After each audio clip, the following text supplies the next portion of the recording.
Okay, so Super Sons is like, God, it's the best thing coming out of DC Rebirth right now. This story is amazing, and it's so cool because I love the idea of like Jonathan Kent and Damian Wayne, of like Superman's son and Batman's son teaming up, because all they do in this story is bicker. That's it. That's all they do is bicker with each other, and it is amazing. It is so cool to see. But it also kind of highlights the strengths and weaknesses of each of the individual characters, and it does it in a way that it all kind of comes together and it all creates this really fun story. And that's what makes Super Sons so interesting. It's just fun. Like, it's just good old-fashioned fun comic book storytelling. So initially we pick up with Jonathan Kent on his way to school. And again, this is really just kind of like a reflection of everyday life, which is kind of what you have to do with Super Sons. I mean, it's not Justice League, right? Like, you can't just have them fighting one group, you know, from story to story. You know, the characters in the Justice League are well established. I mean, the Flash, you know, Green Lantern, or really the Green Lanterns, Simon Baz and Jessica Cruz, Superman, Batman, Wonder Woman, so on and so forth. They are all established characters. We don't need to know the intricacies of their everyday lives because we have their own solo books for that. But there's no Superboy solo book. There's no Damian Wayne solo book. I would read them, but there is no book that's out there right now for those individual characters. And so you've got to kind of put things into perspective in a way that it gives us an idea of what they stand for. And Super Sons is a great way to do that. Now, we know just by virtue of being the son of Superman, and we know by virtue of the stories that he's been in, both in the Superman comics and in the Action Comics, kind of a weird phrase, that Jonathan Kent is very much standing up for the right thing, standing up for people who can't stand up for themselves, doesn't like people being picked on, especially when it comes to snowball fights and they start throwing snowballs at people with rocks inside. They're literally just throwing snowball folks with rocks inside. We used to do that back when I was younger. It's something I'm ashamed to admit, but we used to do that. There was one time I was in high school, I'll never forget. There was this guy named Coach Zuckerman, and that guy was a dick, but he was the safe teacher, and he was walking into the classroom walking into the lunchroom one day, and somebody hit him in the back of the head with a snowball.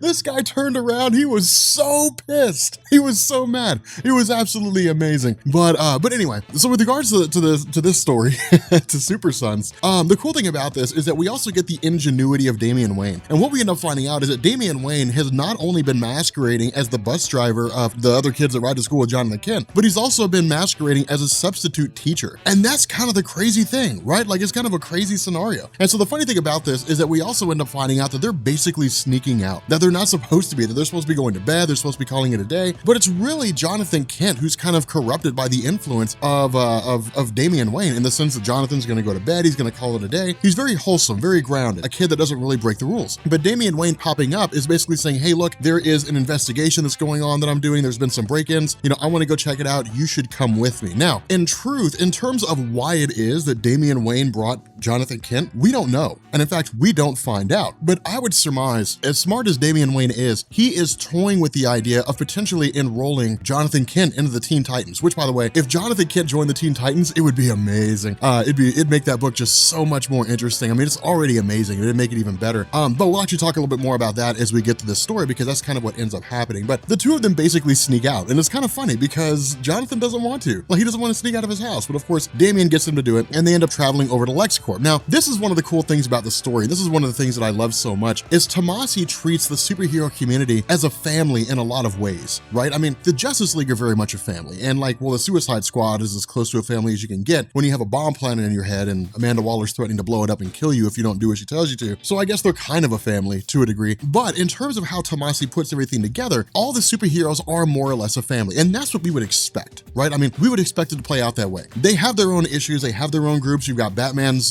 Justice League of America, you've got the Justice League, we'll probably have the Justice Society somewhere along the line, and that was even the big mantra under Jeff Johns. The Justice League is a strike force, the Justice Society is a family. The idea is that if it really hits the fan, all the superheroes will be there for one another. And the way that he plays on this is with the introduction of Lex Luthor as Superman. Remember, during the last days of Superman, or I guess following the final days of Superman, the death of the New 52 Superman, the New 52 Lex Luthor stood up and took his place as Superman. In his mind, when the classic classic Superman showed up, he was considered to be a false Superman. You know, Lex Luthor looked at him and said, no, he's not the Superman that I've known for all these years. The new 52 Superman is the one that I know. He's the one that's dead. I'm going to carry on his mantle. Again, this all harkens back to Forever Evil. It all harkens back to that story that transitioned Lex Luthor from being a bad guy to being a good guy. And so because of that, one of the funny things that happens here is when he encounters Jonathan Kent and Damian Wayne, his question is like, it's a school night. Why are you guys here?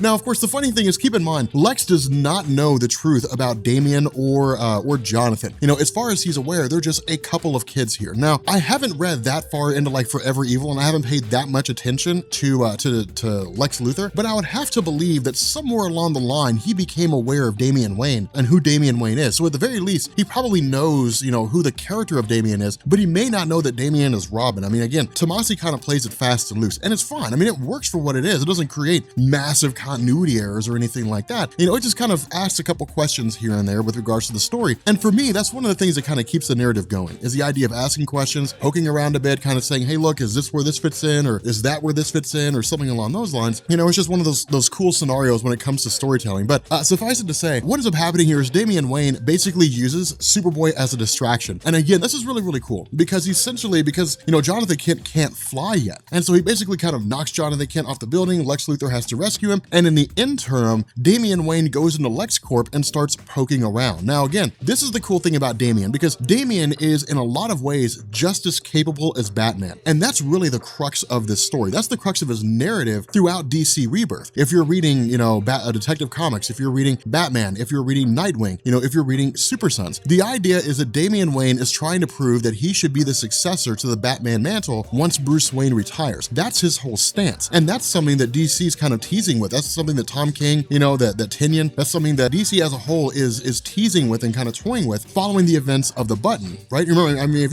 you saw our video on The Button, you'll find it down in the description. Batman, Bruce Wayne had talked to his father, Thomas Wayne, from a different universe. And Thomas Wayne said, stop being Batman, go be Bruce Wayne, raise your son, have a life. And the implication was that at the end of The Button, that Bruce Wayne was not going to be Batman anymore, which begs the question, if that's the case, who's going to take over the role? Now, we know he's grooming like Duke for something in particular. Duke, of course, is the character who's largely prominent in all-star Batman. But the fact remains here, the possibility is there that Damian Wayne could take over the mantle. And if I'm going to be honest with you guys, I think he's the best person suited for it. If I were going to pick a person who is going to take over the Batman mantle once Bruce Wayne leaves, I would pick Damian Wayne any day of the week. Dick Grayson's already been Batman. Tim Drake is dead as far as Batman and all those guys are concerned. You've already got Barbara Gordon, Batgirl. You've already got Kate Kane or whatever it is, Batwoman. You've already got a litany of characters who are solidified in their own roles. The last remaining Robin is Damian Wayne. Give it to him. That's my stance. I'm curious, what's your all stance on that? Who would you make the next Batman if Bruce Wayne retires? Who would you put in that position? But the fact remains here that once Lex Luthor tracks down Damian and begins to question him,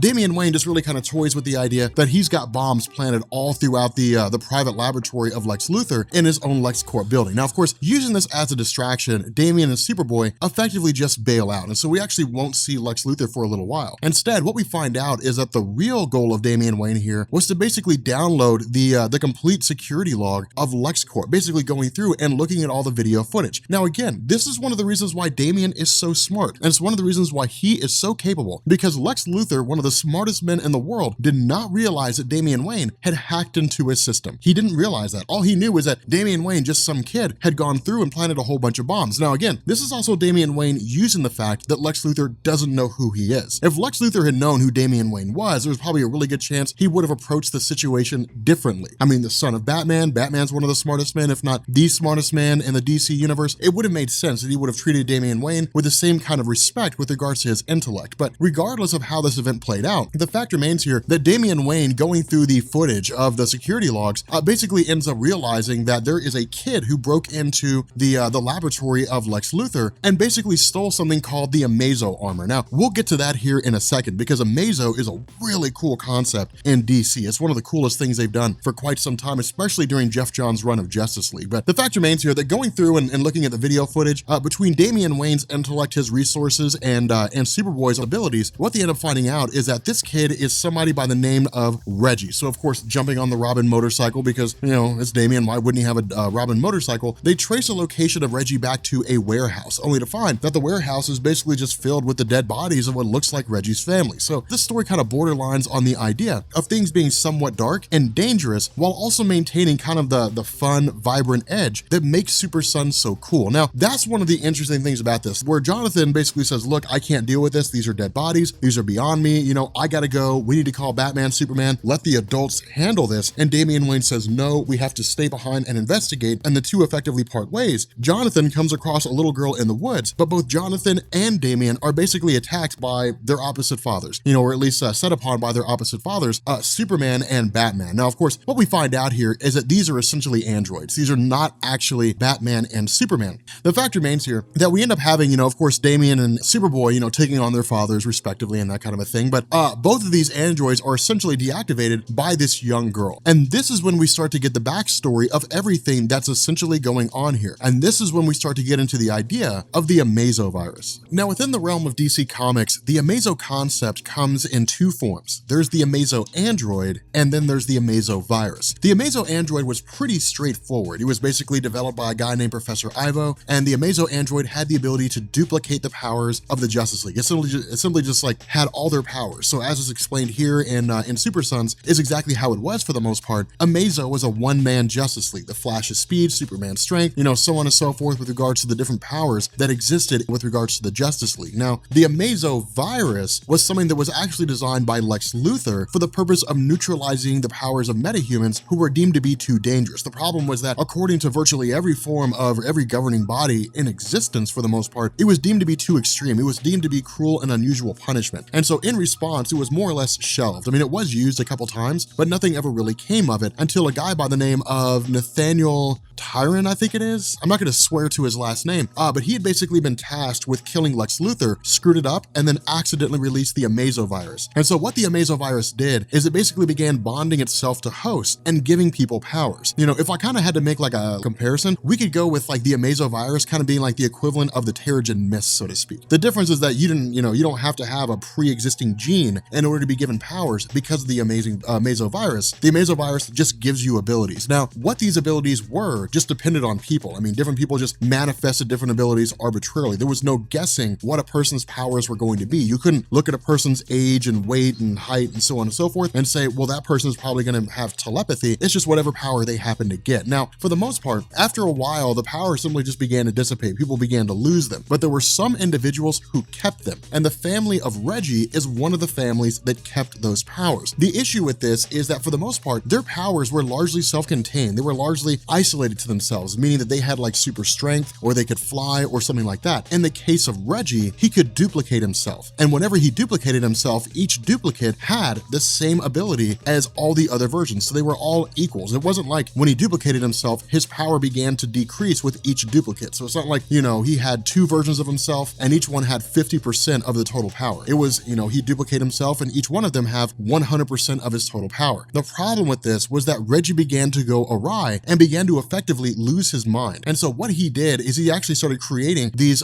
robotic duplicates of his family and then just started routinely killing his family all the time. But the more he began to devolve into the realm of insanity, the more he began to go about stealing like Amazo armor and Amazo tech and different things like that. And so what this did is it allowed him to duplicate himself and then using the Amazo armor, allow him to duplicate the powers of anybody that he comes into contact with. Now, that's a big difference here. He's almost like Protege from Marvel Comics. You know, Protege had the ability to duplicate the powers of anybody as long as he saw them using their powers. Anyone from a person with super strength all the way up to the living tribunal. He could just copy whatever their abilities were. Reality warping, telepathy, telekinesis, the whole nine yards. With Reggie, he has to be within the vicinity of a person in order to duplicate their powers. So it's really more passive than anything else. He doesn't have to see Superboy flying. He doesn't have to see Superboy using super strength. He just has to be around him. And then the Amazo suit will just automatically duplicate those powers and allow Reggie to use them. Now, the reason why this is so cool and the reason why it matters so much is because this presents a legitimate, credible threat to the world that the Super Sons are going to be dealing with. And that's why this is cool, is because it would have been very easy for Tomasi to just kind of pawn it off and then be like, here's Super Sons Volume 1, and they're going to stop a bank robbery. I mean, it was entirely possible that he could have done that. It would have drugged down the narrative of the story, and it wouldn't have been nearly as good as it is right now. Instead, he gave us a kid that has the ability to duplicate himself and then took the Amazo armor and now has all these duplicates robots running around that have the ability to copy the powers of others and effectively create a superpowered army for himself. And so because of this, what we also learn is that this sister, because she's basically a robot, she still has the Amazo powers of herself, of her normal human counterpart, meaning she has the ability to control machinery. And so for the most part, these, robotic forces of Reggie are pretty much taken out pretty fast. I mean, it's not a great big huge ordeal, but they're taken out pretty quickly. And of course, this results in Damian Wayne and Superboy basically taking off. Now, of course, along the way, while they're trying to find Reggie, of course, what we end up having is Damian Wayne just kind of hijacking one of the cyborgs, meddling with his helmet, but we don't really find out what it is that they're doing. Instead, we still get like all these references from Superboy, Jonathan Kent, talking about the Teen Titans and different things like that. And that's one of the funny things, is because one of the big questions people had when Super Sons was essentially launched and when Jonathan Kent was introduced as the son of Superman in the modern day, the question was, why is he not on the Teen Titans? Well, the answer that's given by Damian Wayne is that Jonathan Kent's just not old enough. It's the Teen Titans, not the pre-Teen Titans. And so once Jonathan hits like 13 or 14 years old, then he'll probably be inducted onto the team, just because Damian would be foolish not to have the son of Superman on the Teen Titans. It seems like a stunt that he would pull, but he'd be foolish to not do that. And so of course, with the two of them being captured by Kid Amazo, simply because of the fact that the powers of Jonathan come and go, because he doesn't have full control of his faculties yet,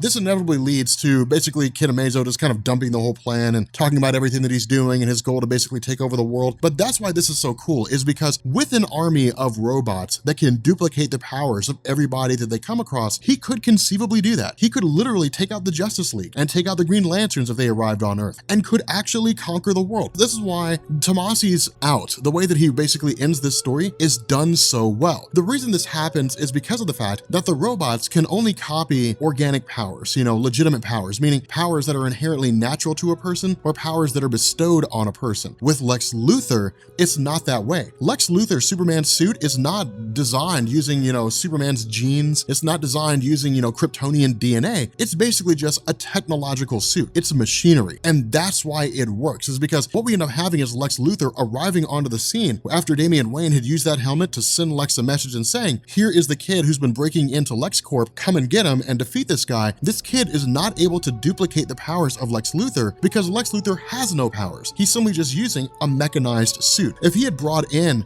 Superman, then suddenly we would have these Amazo robots with the full power of Superman, and Superman would easily be defeated when 5 or 6 of them, maybe even 10 or 11 of them team up on him, and that would be the end of that. The Super Sons would probably be killed, and then the world would just be ripe for the picking from Kid Amazo. So again, it's really, really good thinking on behalf of Tomasi in order to give this story a legitimate out. Now, of course, while Lex Luthor is dealing with the forces of Kid Amazo and Kid Amazo himself, Jonathan and Damian, get the girl and her family out of there, and they really just kind of call it a day. I mean, you end up having Kid Amazo, who's ultimately defeated once he begins recalling all these versions into himself. And the reason why he's defeated is because of the fact that his sister uses her control over machinery to force the Amazo armor off of Kid Amazo. And so from here, Reggie basically just kind of begins to break down and lose his mind. Now, the explanation that's given here by Tomasi is that Reggie's just been splitting himself time and time again. The more he split himself, the more unstable he became, and the more he stressed his body's physical structure. Now, that actually makes sense. That is an explanation that makes sense within the context of this story. And the reason why is because there's a litany of superheroes all across the realm of comics who can duplicate themselves. That's not new. And none of them really go insane by virtue of duplicating themselves. But that's because they have training. They've been doing it for some real measure of time. With Reggie, he doesn't have formal training. He has whatever times he's been doing it, but he's kind of pushing himself too hard, too fast. And because of that, his body does not know how to handle the experience of being stretched into so many versions of himself in such an extreme way. Instead, it's almost like a rubber band. Eventually, it'll just snap back. And when it does, his mind will go with it. So Reggie isn't really killed so much as he's just incapacitated. And that's really the end of that. While Lex Luthor's kind of talking to this young girl and saying, look, we'll find you a home, we'll find you a place to stay, and we'll get you on the road to becoming a legitimate superhero given your ability to control machinery, Damian Wayne and Jonathan Kent bail out. They take off.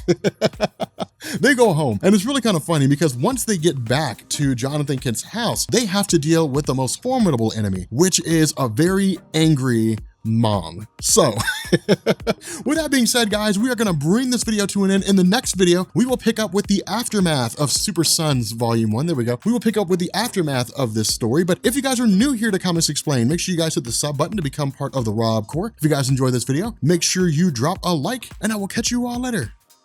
Peace.